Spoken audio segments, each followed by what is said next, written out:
William, fellow leaders, members of the cabinet,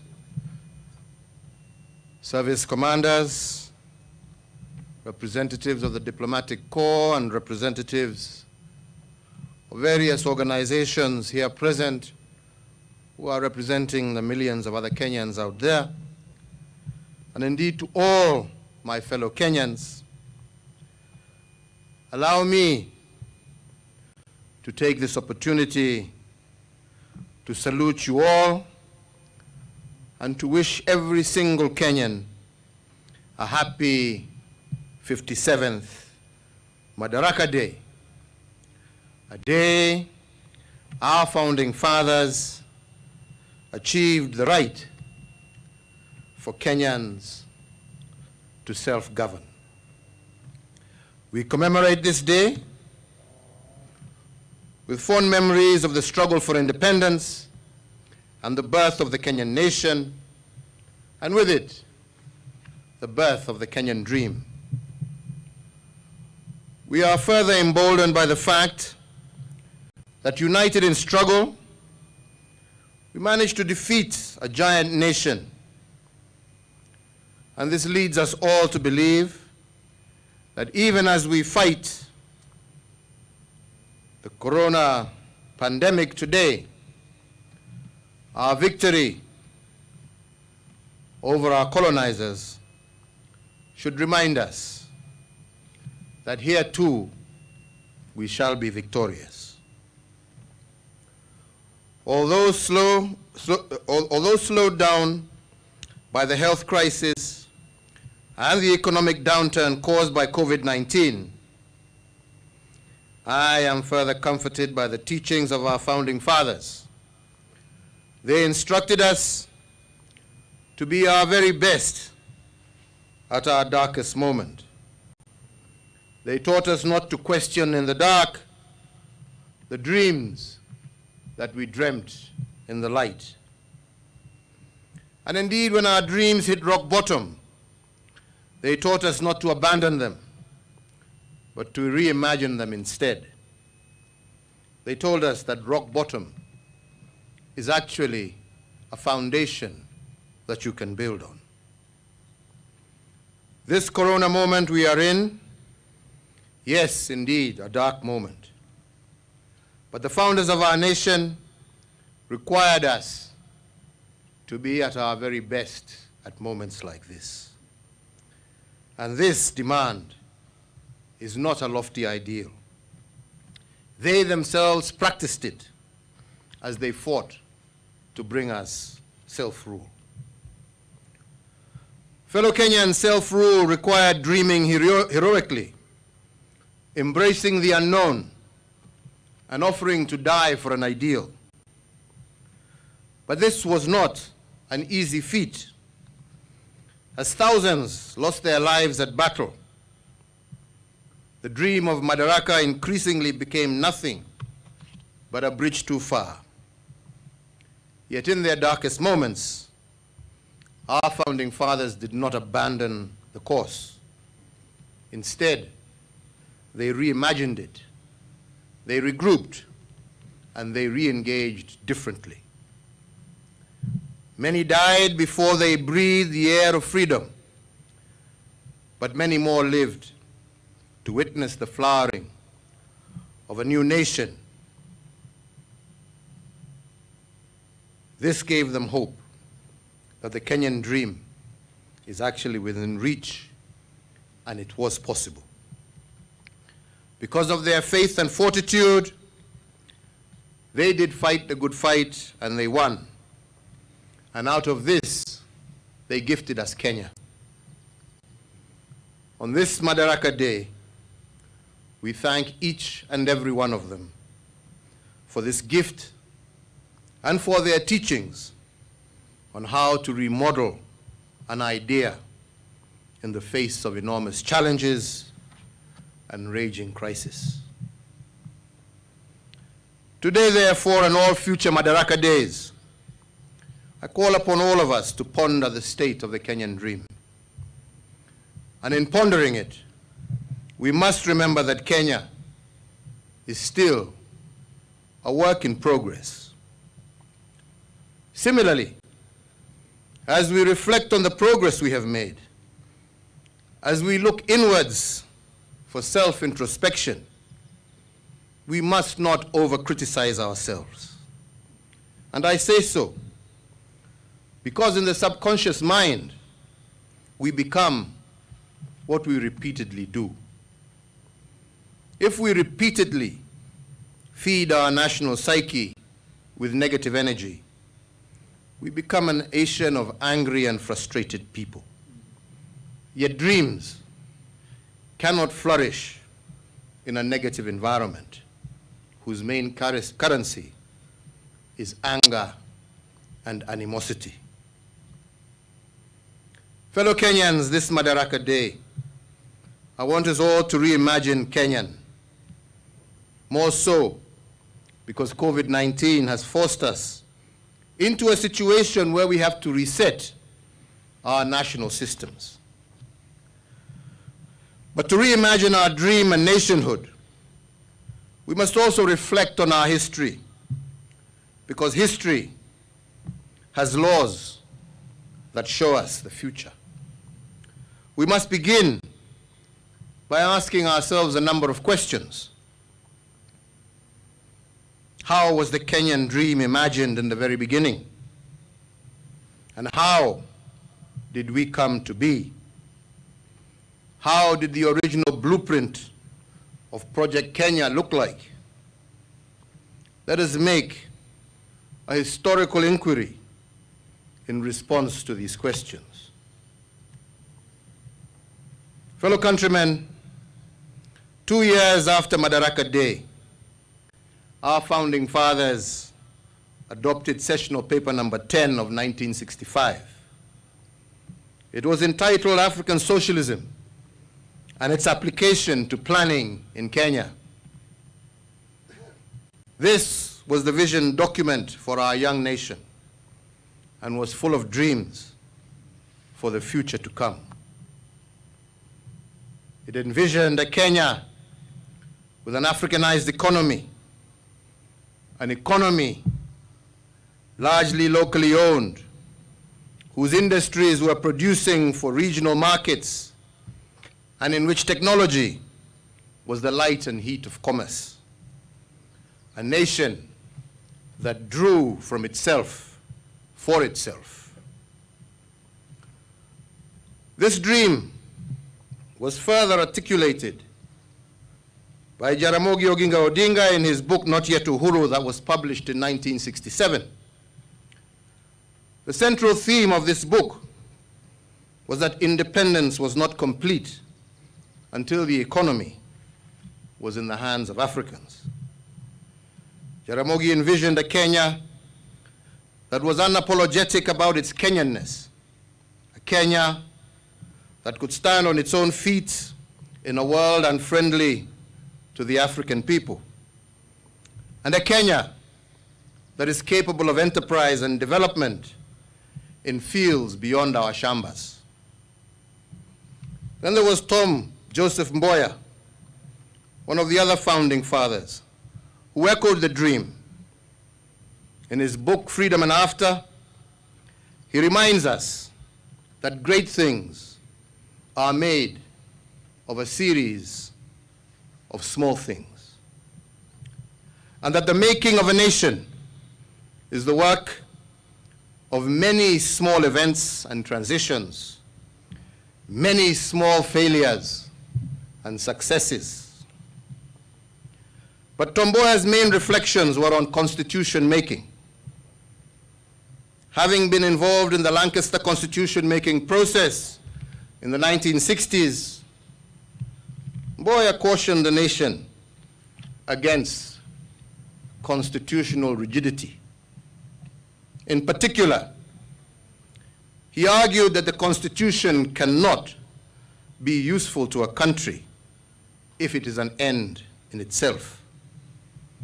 A good Constitution must be responsive to the aspirations of a nation and be a means to a greater end. And if the political architecture provided by a constitution cannot support the growth and progress of a nation, that constitution becomes a cancer to the body politic. On his part, the founding father of the nation, Mzee Jomo Kenyatta, imagined a free Kenya as far back as the 1930s, while at Manchester in the United Kingdom. His dream is painted in his books, Facing Mount Kenya, as published in 1938. And in this dream, he cautioned us that the seed of freedom will only take root if our mindset is focused on the right thing. In the business of building the nation, he warned that we must not focus on what has been done, for our focus should be on what remains to be done. And this is so because it is natural. Every time one target is attained, a new one becomes necessary and urgent. The right mindset is therefore a critical plank to making a dream come true. But Mzee Kenyatta made other assertions in his prison notes published in a book entitled Suffering Without Bitterness. Reflecting on his struggles while in prison, Mzee said that if hope will sustain you through fire, faith is greater because it enables you to leap over the fire. The act, therefore, of imagining and building a nation from the bottom up must therefore be an act of faith. And faith, according to him, is the act of letting God know your intentions, but taking charge of the methods necessary to achieve them.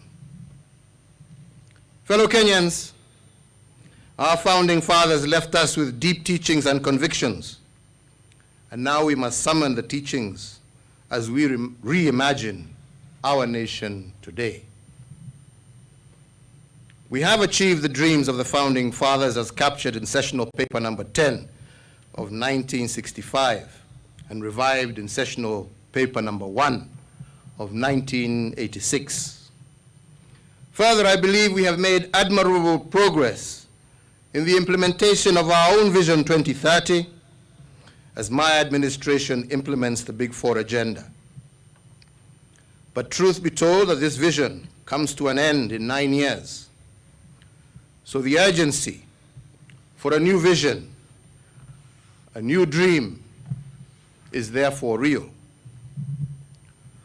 Like Kenya in its 50s, the Holy Bible required nations to hit the reset button every 50 years. On the 50th year, we are told, all debts were forgiven, slaves were set free, and all land was left unattended. This action brought renewal to the soul of the nation, healing to the land, and a fresh vision to its people, and they called it the Year of Jubilee. But for us, fellow Kenyans, to craft this new dream and to prepare for the next great leap forward, we need to finish what our founding fathers had started. And this is what we set out to do in our quest to uproot the remnants of ignorance, poverty, and disease in our midst. This inspired my administration's transformative agenda for the nation, the Big Four. And allow me just to give you only 3 examples of unfinished business started by our founding fathers and which we today are endeavoring to complete. The first one is infrastructure, the backbone and the enabler of any economy. And by this I mean roads, rails, ports, and so on. At independence, we had only 1,800 kilometers of tarmac road. This is what our colonizers had built in 78 years of their occupation between 1885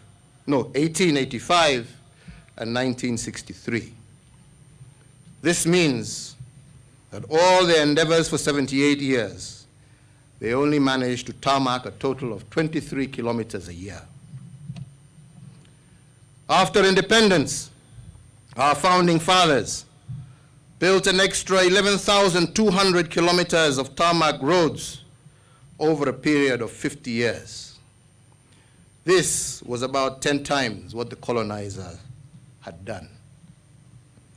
But with better technology, planning, and efficiencies, my administration has built 1,000 kilometers of tarmac road every year. That is 44 times more than what the colonial administration built, and more than 4 times what the first 3 administrations built collectively per year. While we take pride in this achievement, I am cognizant of the fact that this could not have been done without the support of you, all my fellow Kenyans, and still recognize that there are more roads to be built. Regarding ports, our founding fathers saw them as gateways to regional and international markets. Apart from the port of Lamu, which we have added to our number of ports and which will change regional trade dynamics, we have also re-envisioned the port of Kisumu. This port was built by the colonizers, but collapsed at some point. We have since, working together with local leaders, revived it for strategic purposes. Lake Victoria serves both the northern and southern corridors. And with this port, Kenya can serve the region from Mwanza to Bukoba in Tanzania, to Jinja and Entebbe in Uganda, to Muhoma Bay in Rwanda at affordable costs and decent timing. Beyond serving the region, the port is poised to also promote the shipbuilding and repair industry in Kenya. It will also catalyze the development of other small ports. And what I'm proud of most is that we did this revival with dead capital. And in this I mean, we redeveloped this port using local expertise and material. Turning to railways now. This is where my biggest critiques reside, but that is okay, for they are not alone. They are in fellowship with the colonizers who called our railway the Lunatic Express. But those who called it the railway to nowhere did not realize at that time that they were describing this great city of Nairobi. Nairobi indeed at the time was nowhere when the railway was being constructed. In fact, it was nothing but a swamp. And that is why Sir Charles Eliot, the man who supervised the building of the railway, observed, "It is not uncommon for a country to create a railway, but it is indeed uncommon for a railway to create a country," end of quote. Nairobi, and indeed most of our country, were created by the railway. And that is why, apart from the SGR, I am also reviving the defunct Nairobi-Nyanyuki railway line that traverses 6 counties. We are also in the process of rehabilitation of the Naivasha to Malaba meter gauge line, which is also about to commence. This rehabilitation of these central railway lines is part of a bigger development strategy to link the hinterlands, not only of Kenya, but of our region, with Lamu Port, our port in Mombasa. And that is why the Southern Sudan-Ethiopia transport corridor continues to remain important. I believe that when this happens, then Kenyans can expect new markets to emerge along these railway lines and new cities to blossom in response. The second example of unfinished business from our founding fathers regards the dignity of our people. The freedom struggle was about liberating Kenyans from the poverty of dignity, amongst other freedoms. 3, to fight what the founding fathers called ignorance, my administration has carried out extensive reforms in the education sector to make it more competency-based and to allow our children to be better prepared for future jobs. We have secured the place of pride in the continent as the home to the highest transition from primary to secondary education on the African continent. Additionally, the technical and vocational training is taking root as we seek to reposition our human resource for the ever-evolving world economy. But the human side of these reforms has also focused on electrification.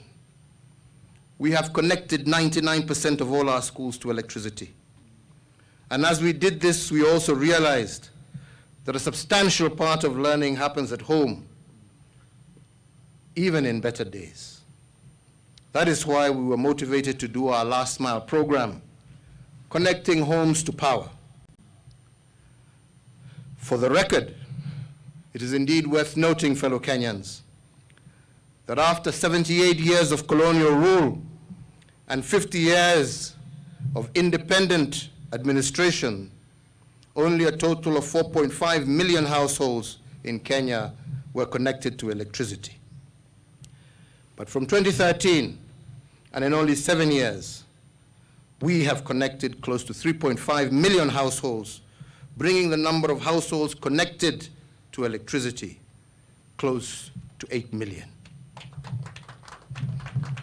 This means that we have done 15 times more than the previous administrations to connect our people to electricity. We take pride in this, not because we are better, but because we have to finish the business of our founding fathers in order to envision a new dream. And we take cognizance that we too shall not finish, but we shall also leave a foundation for future leaders to continue. If electricity and education reforms are supported to fight ignorance, our efforts to fighting disease are in the universal healthcare program. Our healthcare reforms are far beyond what our forefathers expected. We have not only dispatched sophisticated machinery to hospitals across the country's counties in order to localize treatment, and indeed working together with county governments across the country, we have sought to improve our health facilities. But we have also made this treatment much more affordable through NHIF, and with upcoming reforms, we expect this to expand even more. We have done this because poor health has a way of indignifying people. But with treatment close by and costs reduced, a patient does not have to sell their property in search of good health.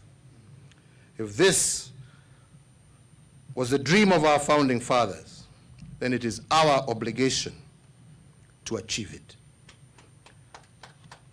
The coronavirus pandemic has highlighted the urgency on this endeavor. And once again, I wish to give my thanks and indeed praise to our county governments with whom we have worked hand in hand in this endeavor. My third example is about land.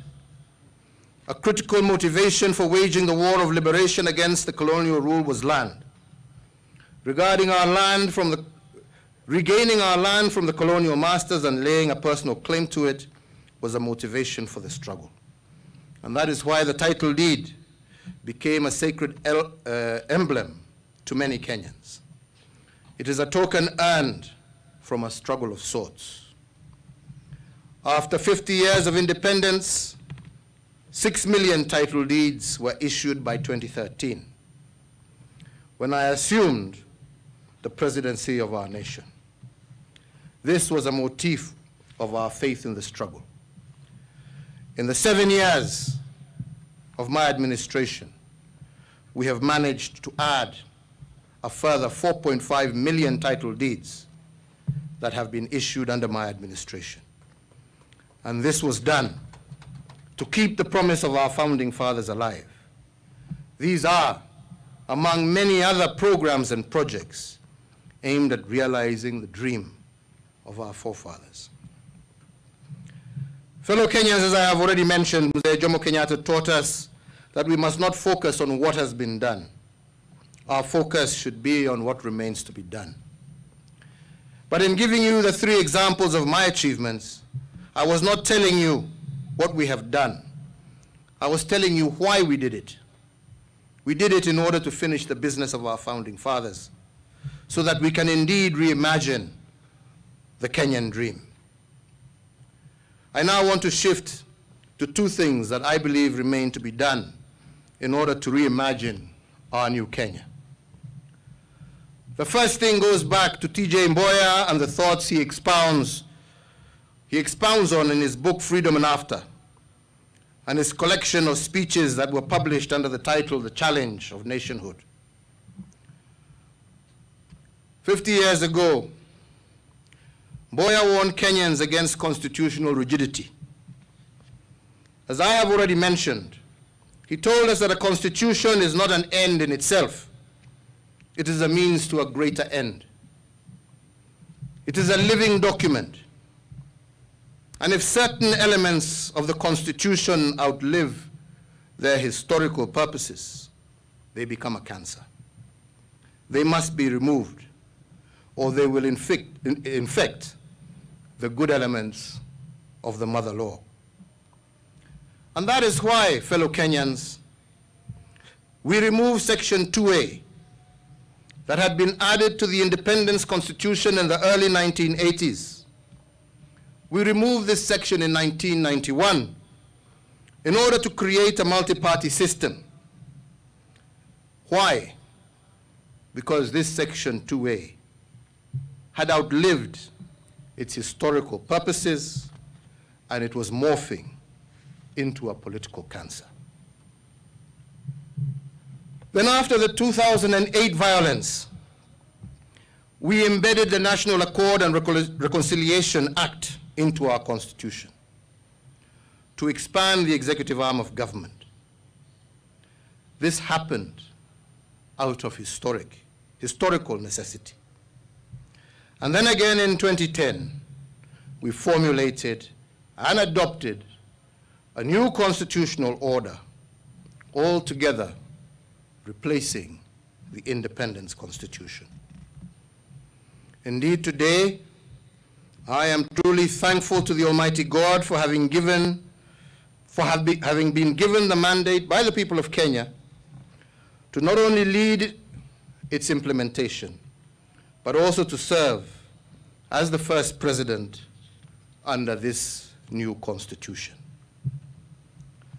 10 years later, I am already discerning a constitutional moment. And I want to be clear, not a moment to replace the 2010 Constitution, but one to improve on it. A moment that will right what we didn't get correct in 2010. But fundamentally, the constitutional moment that I discern is one that will bring an end to the senseless cycles of violence that we have experienced in every election cycle since 1992. And one that will deepen our democratic credentials as a country and lead to a much more inclusive society, which I do believe was the intention of the framers of the 2010 Constitution. Fellow Kenyans, we cannot reimagine our nationhood also without changing our political architecture. But we cannot change this architecture without re-engineering our Constitution.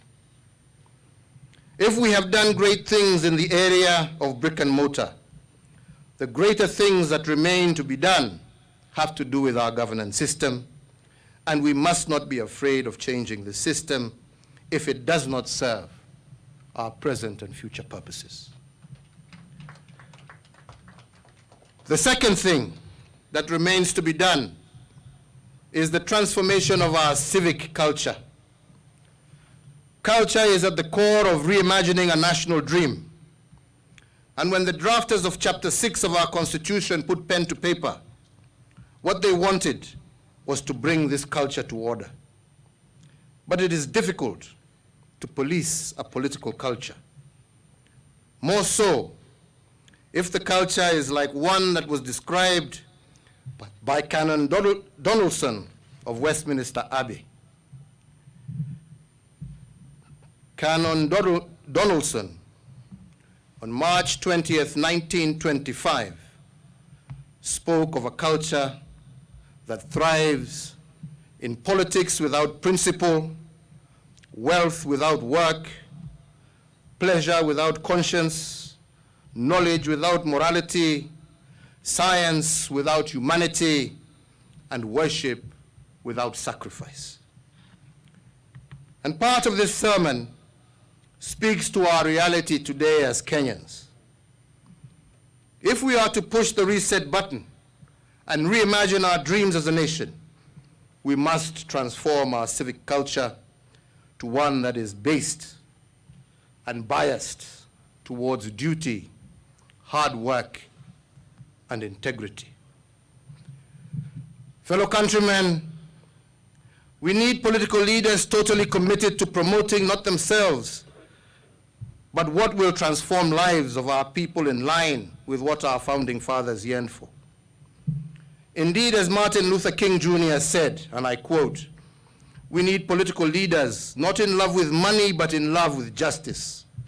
Not in love with publicity, but in love with humanity." End of quote.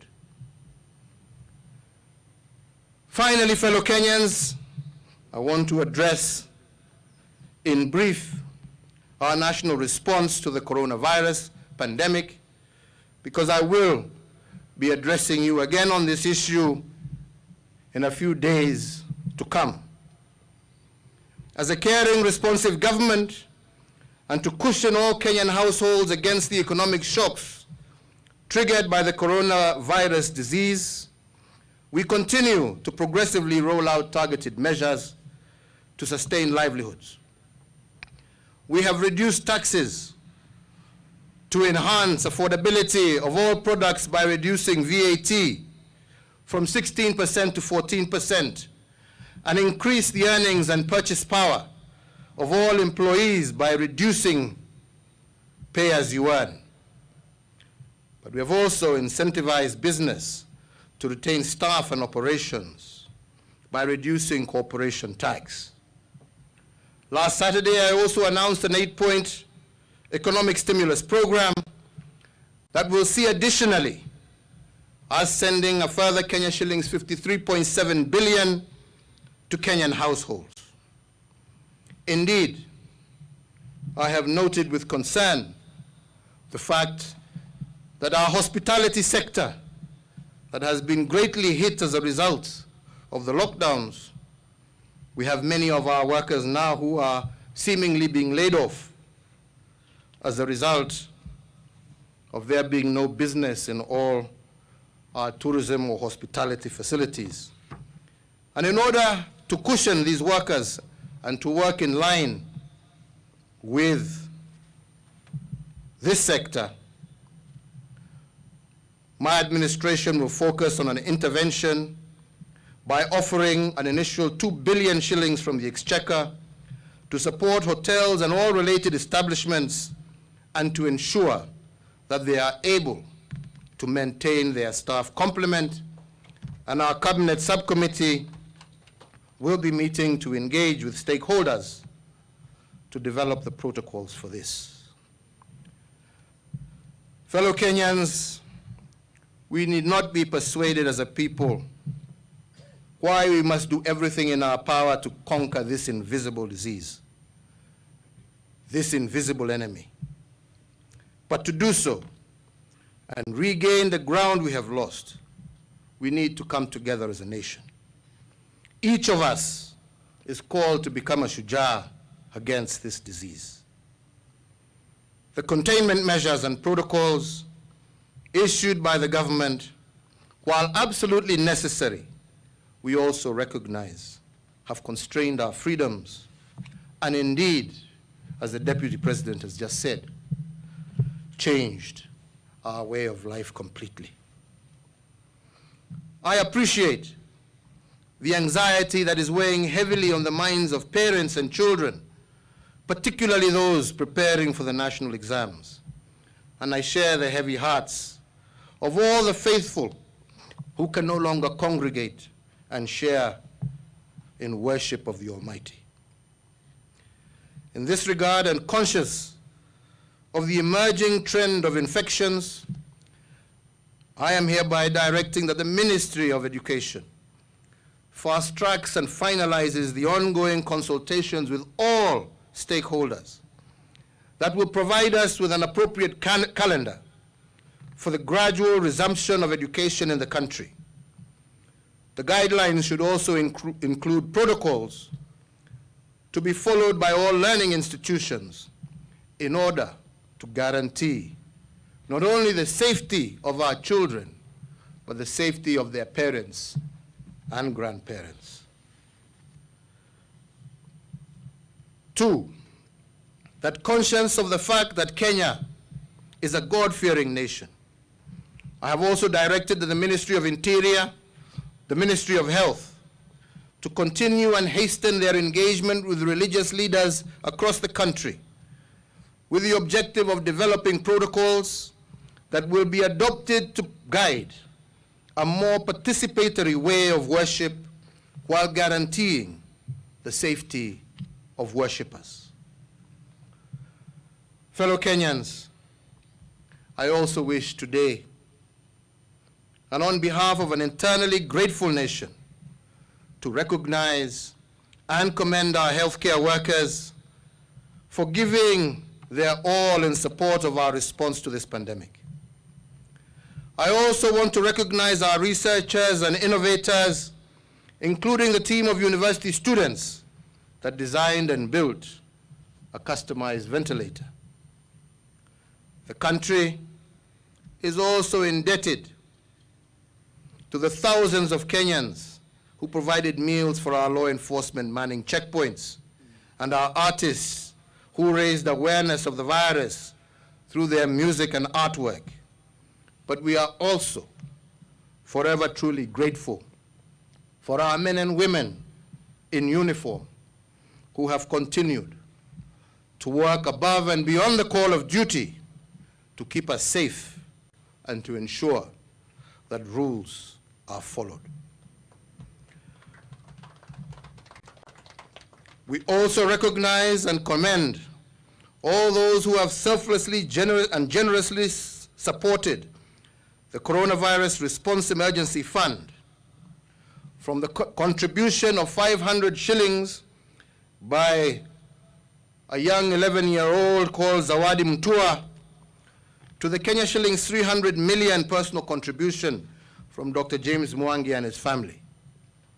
We applaud every single Kenyan from every facet of society who have donated foodstuffs, clothes, sanitary items, and other support items to the fund, which have been channeled to needy and vulnerable Kenyans affected by this crisis.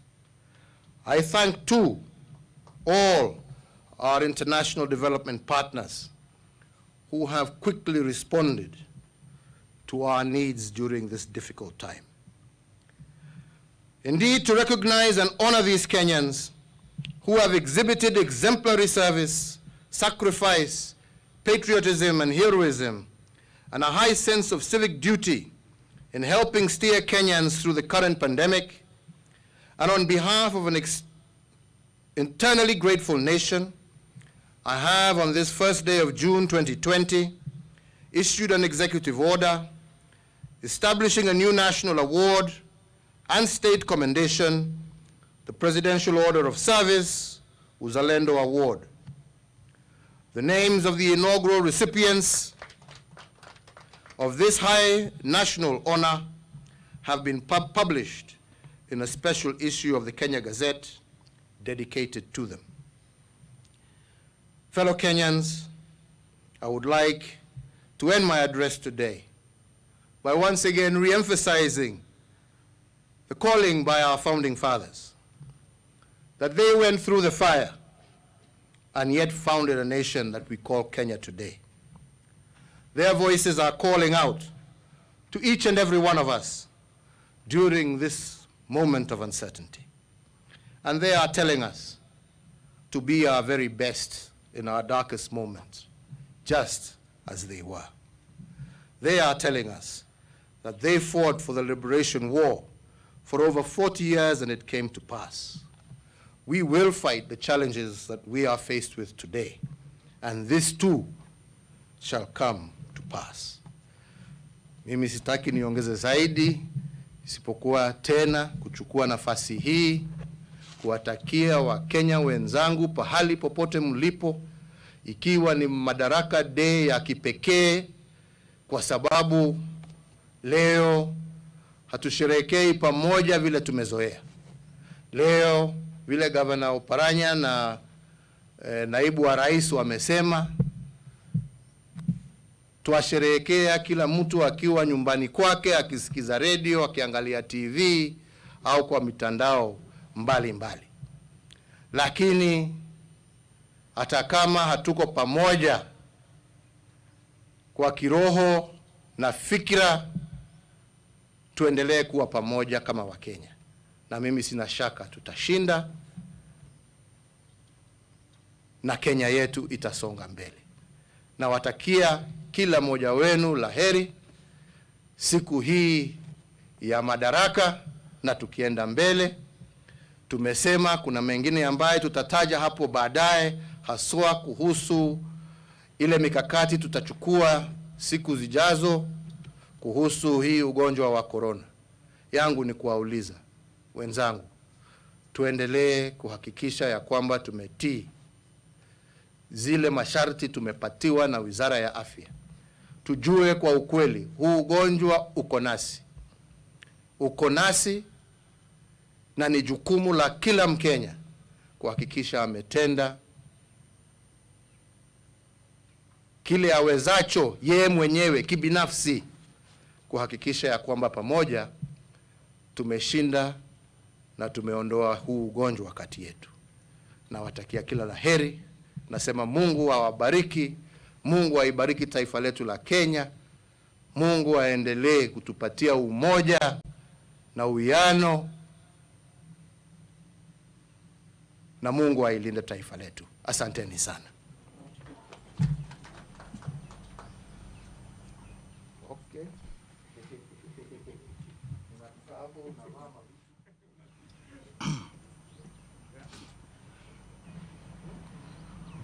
Mheshimiwa Rais, umewadia hivi sasa wakati wa tamasha za machweo ya jua ambapo uhusisha bendi zote za majeshi ya ulinzi pamoja na kikosi cha usalama.